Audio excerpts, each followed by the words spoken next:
posted since, well, whenever, Monday night or something, I think. And so hopefully we'll have a little bit of time to review in whatever room we might be in next week, on Friday. And of course we have the usual Friday lab as well. It will be Nightarian, so should be a reasonably full lab. Should be doable in time. I mean, but then I thought that about the last week's lab too. So because it's kind of finished in time from previous years. So who knows? But it's just a single phylum at least. And for those of you who weren't, so those of you who weren't here on Monday, I posted on the course webpage information, some general information about the 2 extra credit options, the collection and the field trip, so that you guys can get an idea of if you want to participate in either or any of those, and some of the dates. One of the dates to keep in mind is that in about 2 weeks, give or take, I will ask you guys kind of to not necessarily formally commit. You can still change your mind, but I want you guys kind of pick which options you want to do, just so I can get a little bit of a better idea in terms of planning things. So I want to have a reasonably good idea. So I'll have a little sign up or list or something that I'll send around. We'll do that in, I think it's a Monday or something, so it'll be in the lecture in a couple of weeks or a week and a half or something like that. All right. Let's see. So last time we started talking about some of the basic things that animals need to accomplish. Talked a little bit about locomotion and skeletal systems in very general sense. But we're going to see lots of different animals, starting in fact in lab on Friday, with things like a hydrostatic skeleton, which is basically what Nidarians use. A combination of either the gastrovascular cavity or the mesoglia, the sort of acellular jelly-like material between the layers of cells. Both or in combination can function as hydrostatic skeletons. And obviously we'll also see animals with other kinds of skeletons as well. So a lot of what we're covering now, even though, and you'll notice there isn't really a section in your book that covers this, but I think it's a little bit easier to just kind of cover a lot of the sort of general ways that animals make livings, accomplish things, because we'll see the same things over and over again with each group. And so we can spend less time talking about it then and do it now in a little bit more of a cohesive manner. When we're talking about protonephridia and, say, flatworms, it helps to kind of be able to compare them to metanephridia, even though they're not in flatworms. That's why it's easier to kind of look at those together. All right, so we started talking a little bit about how organisms process food and what they eat. One of the big distinctions between different groups of animals is whether they have an incomplete gut with a single opening or a complete gut with a separate mouth and anus. So the only animals you've actually seen in labs so far that have had a gut, because those acial flatworms don't have a true gut, and so are the ctenophores, and there's at least some indication that they actually have a complete gut with anal pores at least at the opposite end of the mouth. The ones you'll see in lab this week are Nidarians. They have an incomplete gut. They have a single opening. All right.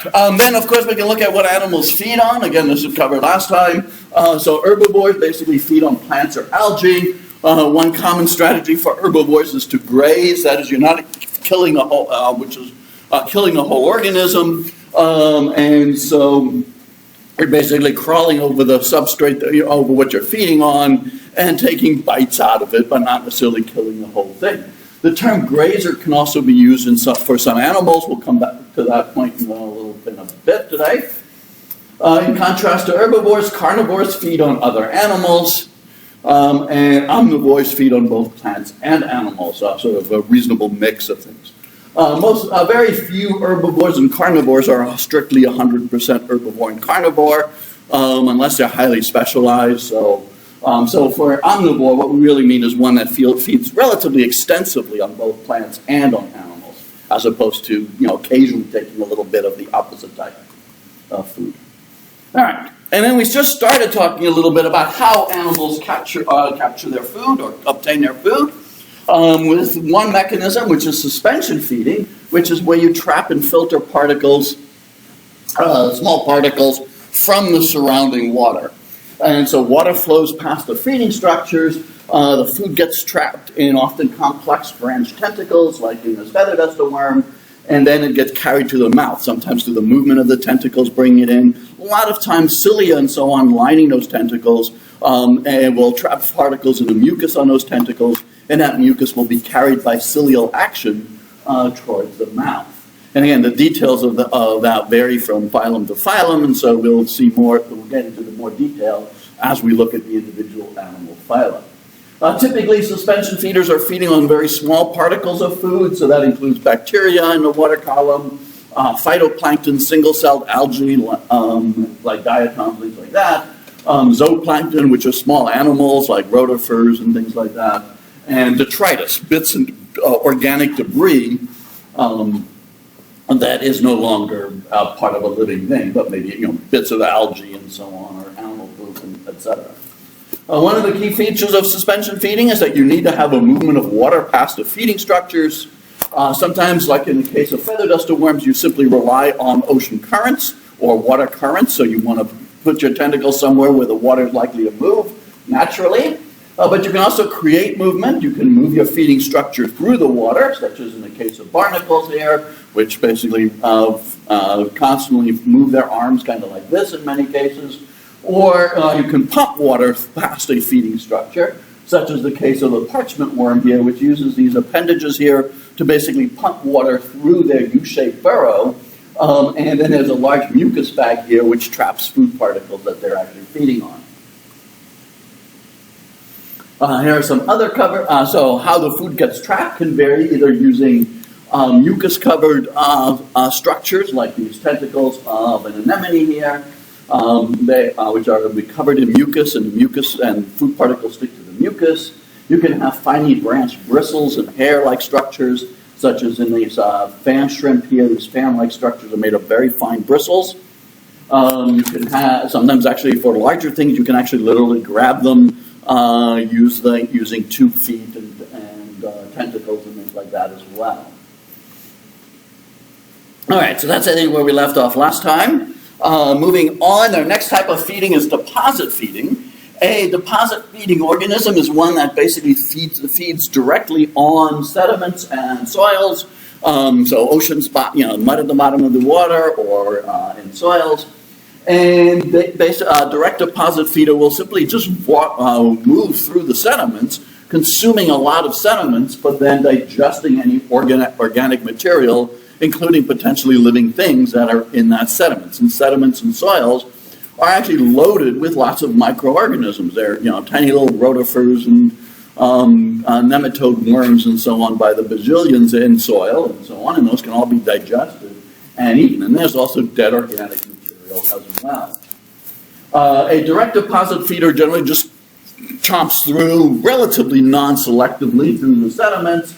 A selective deposit feeder is one that sort of is much pickier about what they're feeding on. They're still getting sediments and things like that in their digestive tract, but they're generally selecting the portions that are highest in nutrients. And so they're kind of seeking out areas called nutrient concentration, where there might be, in the case of earthworms, a pile of dead leaves would be better than just plain soil, for example. And so selective deposit feeders are basically much more selective and choosing areas where there's a lot of organic material, either detritus or even living material. Earthworms are actually fairly selective for the most part. Okay, if you're feeding on macroscopic plants, if you're an herbivore that feeds on macroscopic plants or seaweeds, that is large multicellular structures that are maybe larger than you, one of the things you may need to do is be able to bite through them. This is especially true for plant matter, which can be pretty tough and requires the ability to bite and chew. So you may need to have things like jaws and teeth that may even need to be hardened. You need to have fairly strong muscles to be able to do that. So that, again, is another requirement for a chewing herbivore, such as this beetle here, which is feeding on a California poppy. You can see a bunch has been chewed out here. And it's already processing that and pooping out orange poop at the backside here. So if you want to know how to have orange poop, just eat a bunch of poppies. And if you eat the right kind, you probably won't even care about your orange poop. All right. For carnivory, on the other hand, you also have to deal with eating larger prey, potentially. Feeding methods for carnivores are complex. They're incredibly varied. So we can't really summarize them very well. I'm not going to talk actually too much about them because there's a lot of steps involved. Unlike one advantage of eating plants is that plants or algae generally don't run away. You can just sit on top of them like that beetle was doing and just kind of keep chomping through. You may, the digestive processing of that material is more difficult, and you do need to have the jaws and so on to be able to bite through it.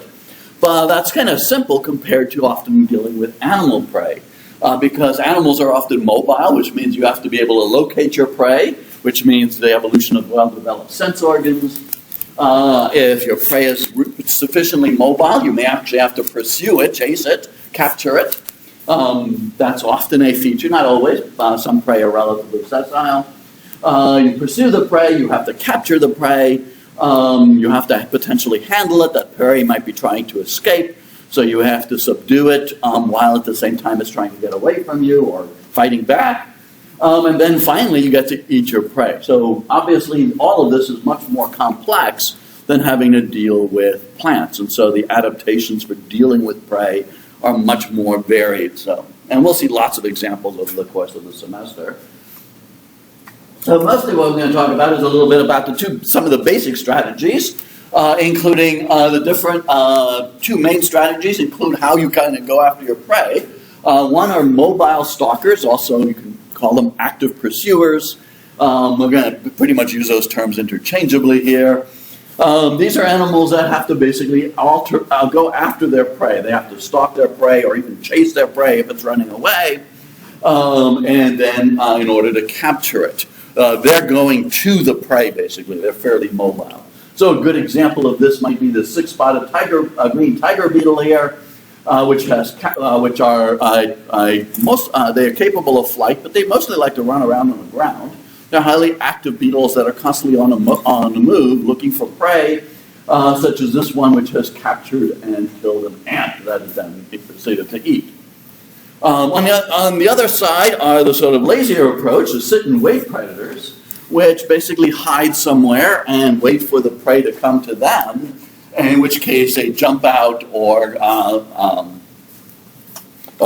reach out and grab their prey. So they're not moving around or searching, they're just going in a likely spot where prey might be and then capturing.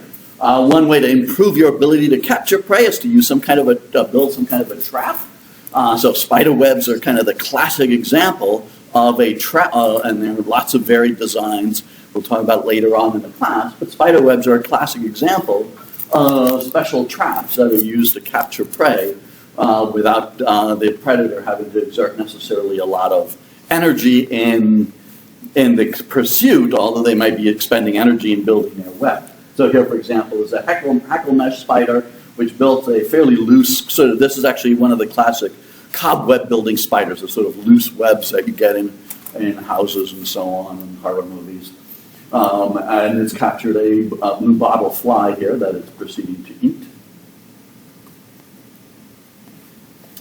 Predators can also graze, so if they're feeding on food that is sessile and often and larger and either colonial or larger than they are, and they're not killing the whole food item, the whole animal, they may be basically essentially grazing, much like an herbivore does. And so here's an example of a couple of grazing predators. So these two snails are called flamingo tongues. They're a grazing predator, and they're feeding on this purple stalk. That purple stalk is actually a colonial animal. It's a gorgonian, a finger coral.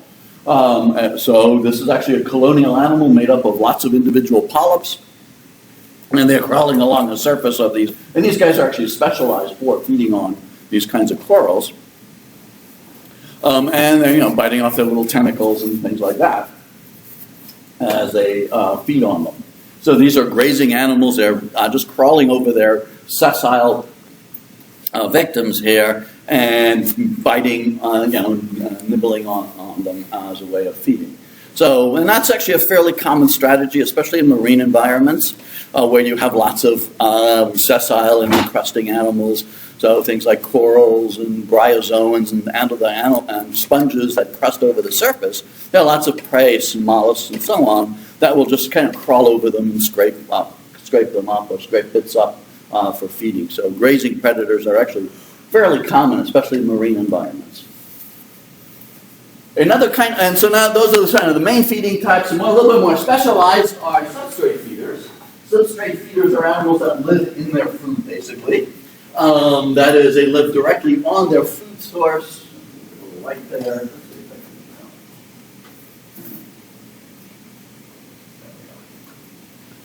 So substrate feeders live on or in their food source, and then basically just chew their way through it. So they're entirely in their food source. So here are two examples, a carnivore and an herbivore, or parasitoid and an herbivore.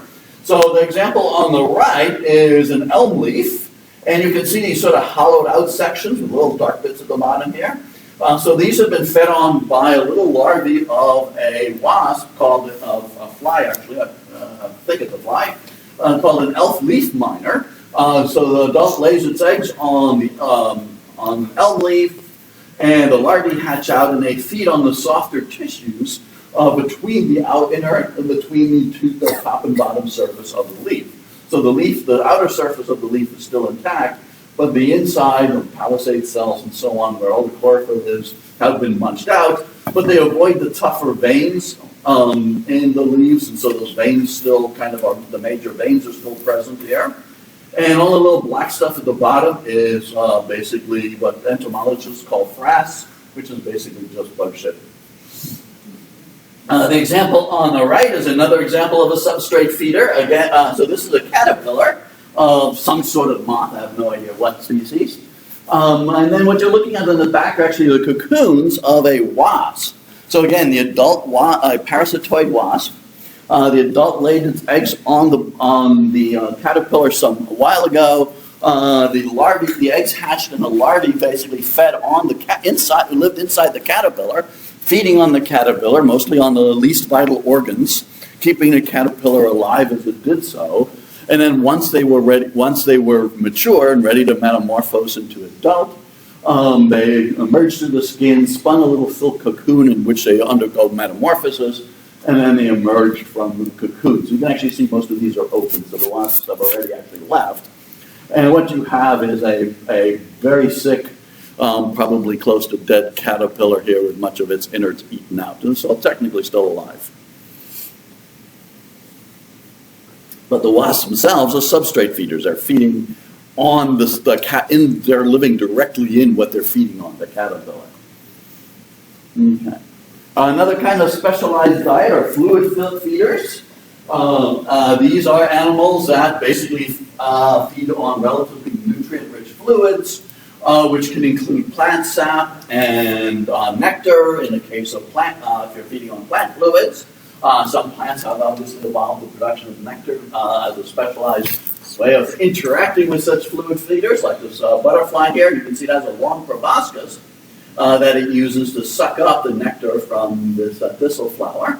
Others are not so friendly, so this is a mosquito here sucking up blood from a victim. So blood is a fluid, it's nutrient rich, and there are various kind of specialized fluid feeders.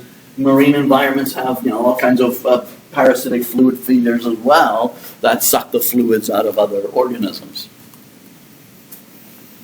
All right, and so that's a little bit of how animals find their food.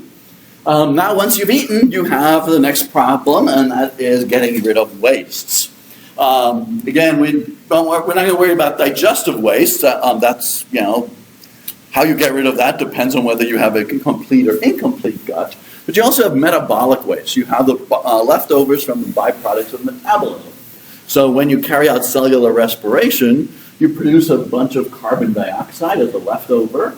And so you need to get rid of that. And usually that involves the same structures as you need to get oxygen in. So we'll get into those later. But the other important metabolic waste is nitrogen.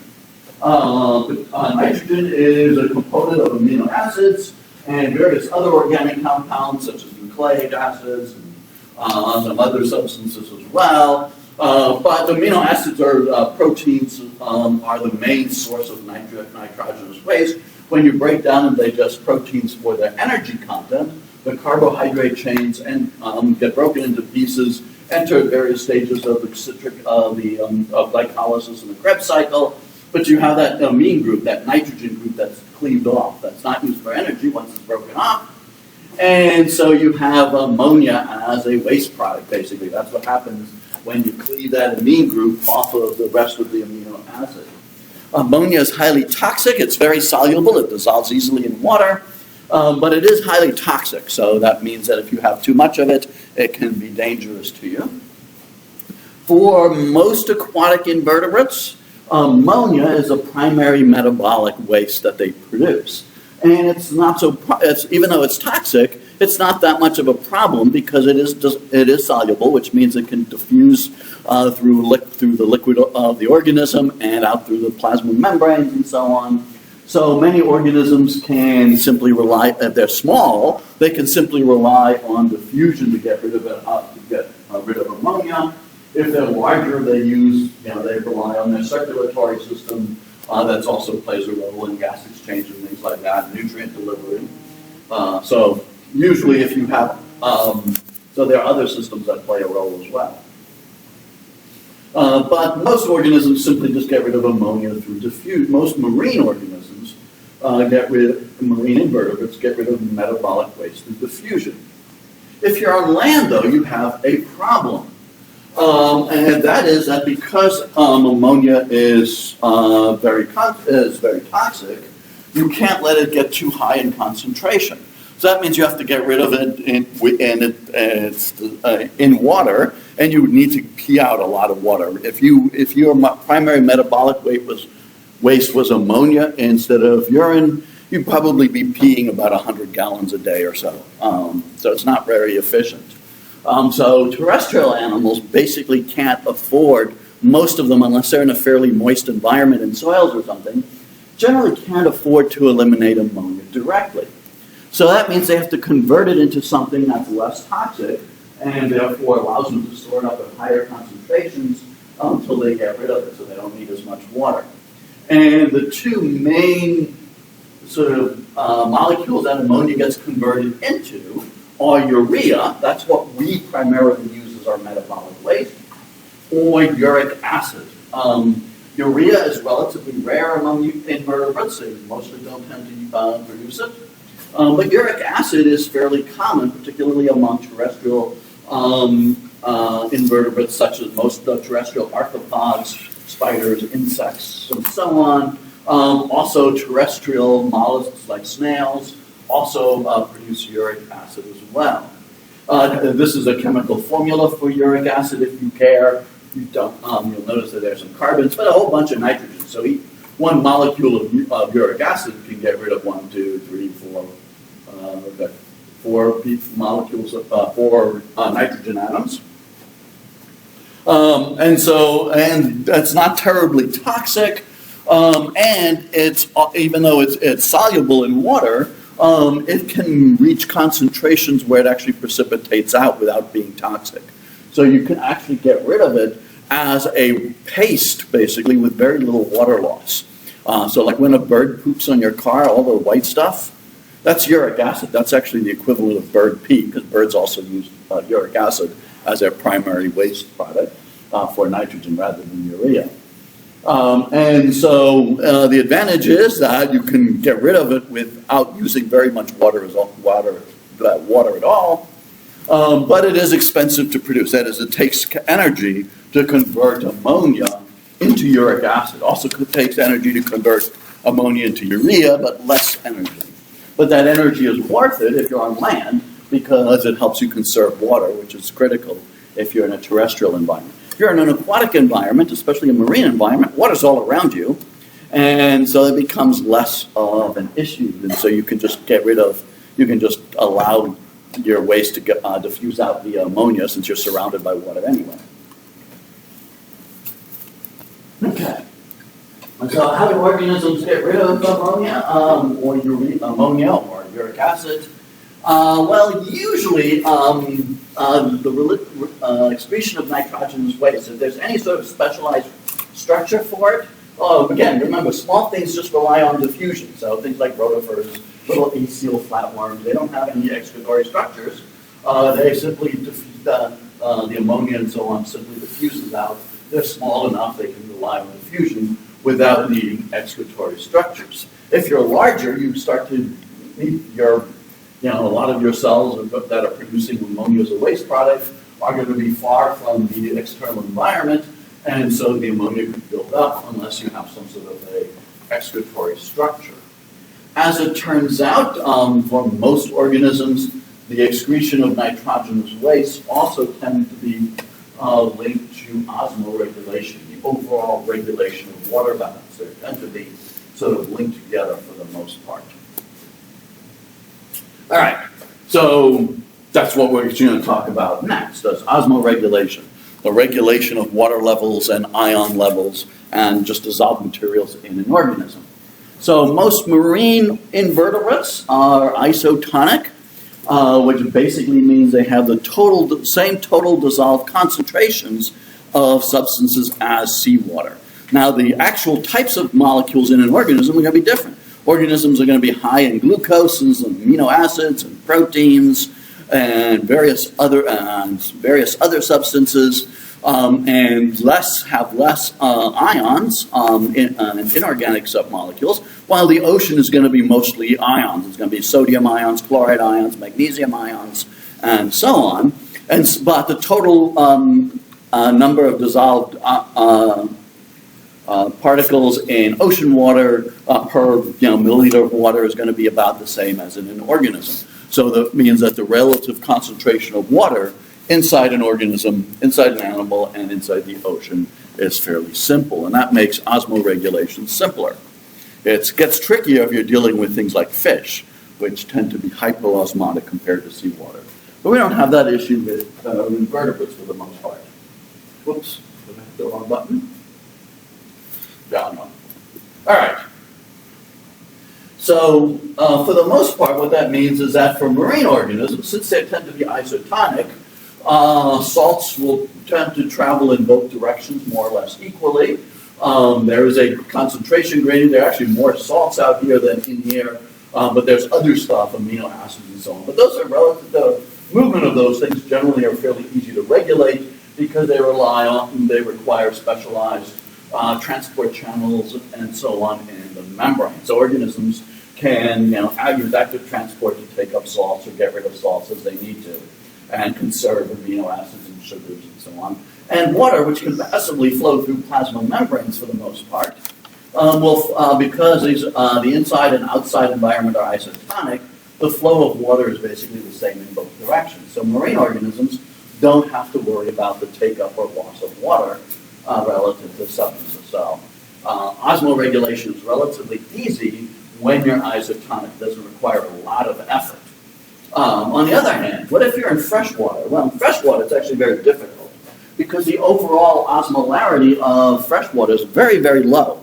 There can be very few salts out here. There may be some, but they can be, a tiny fraction of what it is in seawater.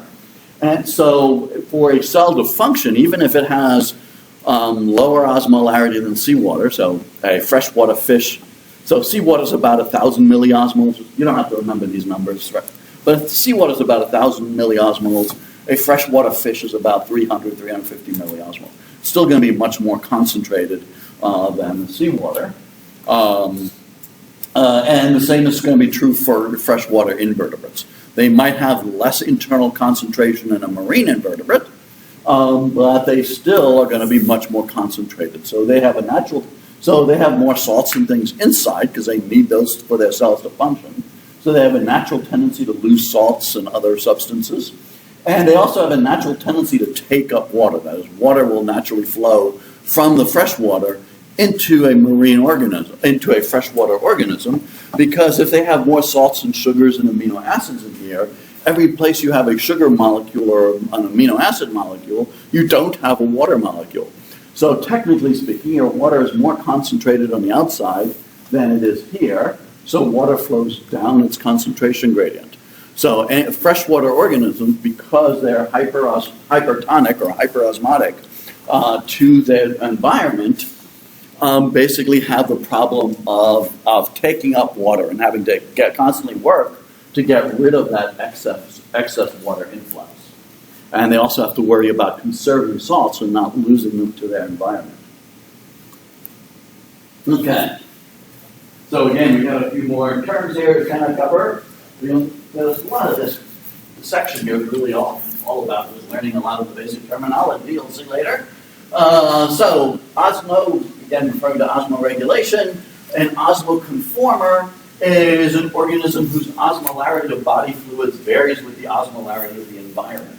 In other words, they just conform to the osmolarity. So if the external environment osmolarity changes, the internal environment will change as well, which could affect cell chemistry if it changes too much. So osmoconformers there are exceptions, but tend to be found in relatively stable environments, particularly marine environments, where osmolarity does not change very much.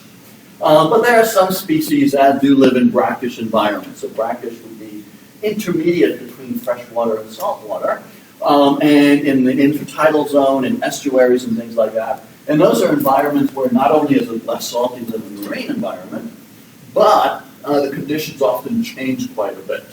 And so osmoconformers that live in these kind of brackish environments, there aren't very many, but those that do have to basically adapt their chemistry to be responsive to a wide variety of changes. In contrast, an osmoregulator is one that can maintain a constant internal osmolarity regardless of the environment. So that means they can actually change their internal osmolarity so that it's a little bit different from the external environment, or a lot different. All freshwater species have to be osmoregulators because they can't, that if they were osmoconformers, they'd basically lose everything in their cell.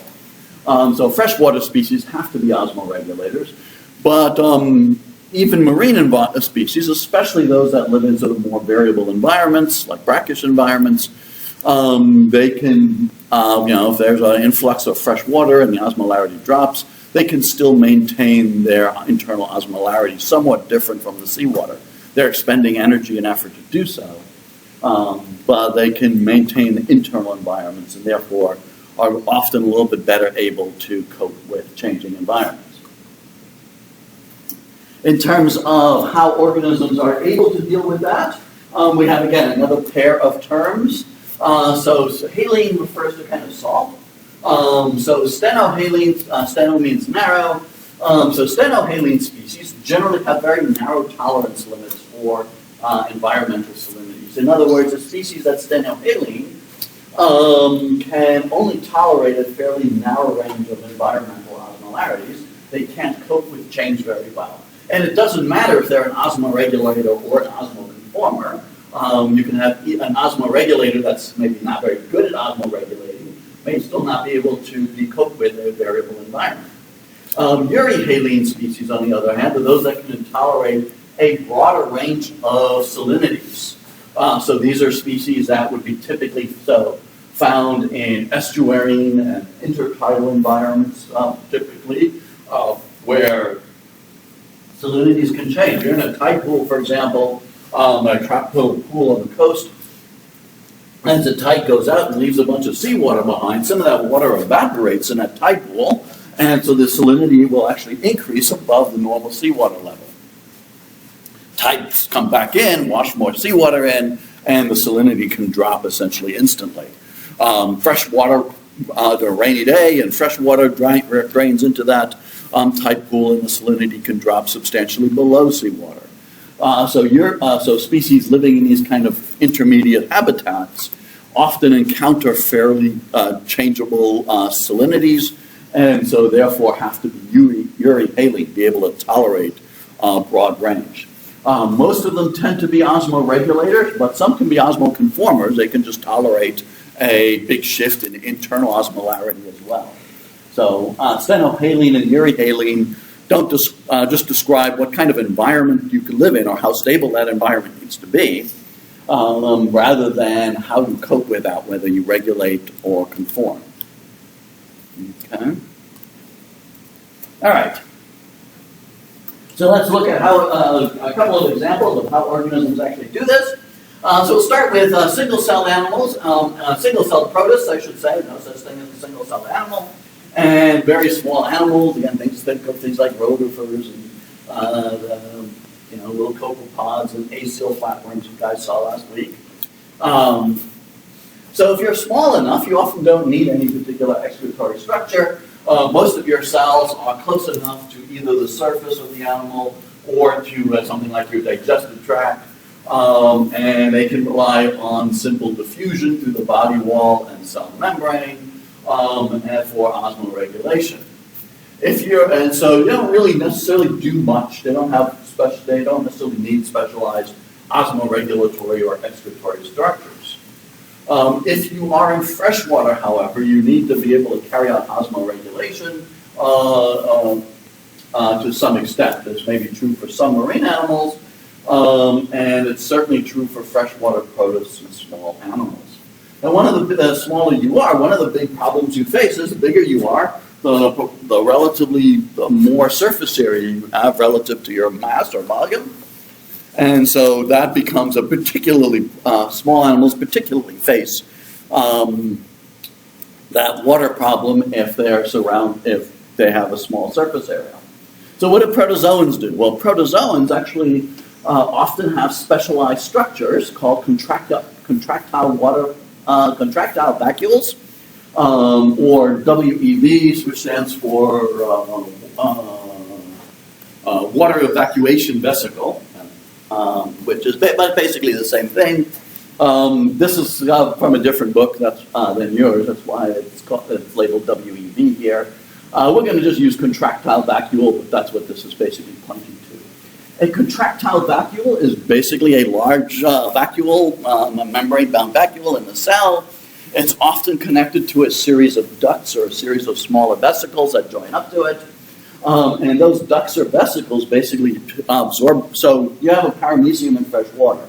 It's constantly basically its plasma membrane may be somewhat impermeable, but it's still constantly taking in water. It's certainly going to take water there's its gullet here, its cytostome. Every time it feeds, of course, it's going to be taking in fresh water, and you have some water diffusing across its plasma membrane. So it constantly has this influx of water because it's much saltier and much more concentrated on the inside than the fresh water around it. And so it has to constantly get rid of that excess water. And so you have a series of canals or vesicles that transport the water into this vacuole. As this vacuole fills up, it gets larger, and then there are a bunch of protein fibers around it that contract and squeeze that vesicle. And basically by squeezing it, there's a little duct to the surface, they forcibly force the water out through a pore. So they collect the water in these contractile vesicles, and they're called contractile because they can be visibly seen to contract as they're expelling water. And so they're using energy that takes ATP and so on to contract these vesicles. They're constantly using energy to kind of get rid of the excess water that would otherwise accumulate. If they didn't do this, the fluid pressure inside the cell would eventually increase until the cells popped. Okay. And so for animals, again, if you're fairly small, and especially if you're relatively primitive, you may lack specialized excretory structures and simply rely on diffusion and similar kinds of processes to get rid of your ammonia. If you're in a marine environment, you don't need any kind of specialized structures to osmoregulate for the most part, because you're pretty much isotonic to begin with.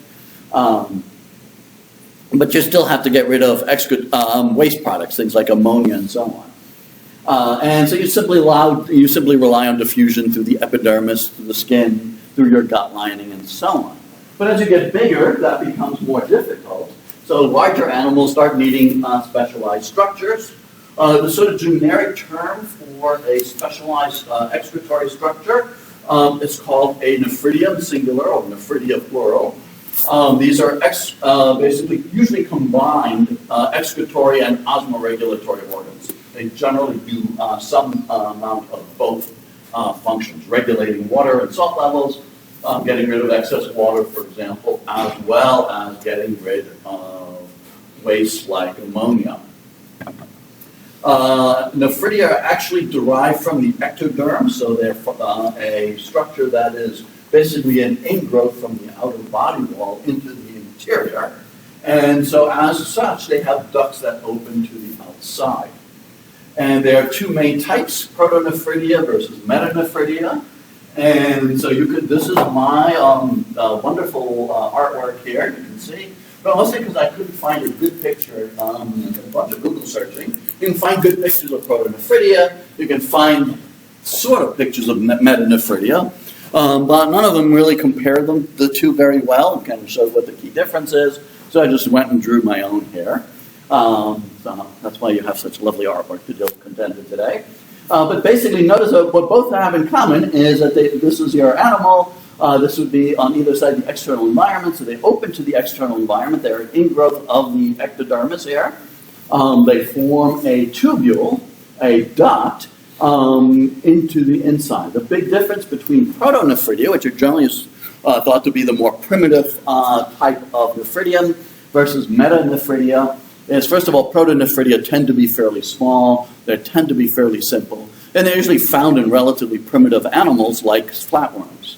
Protonephridia are actually closed internally.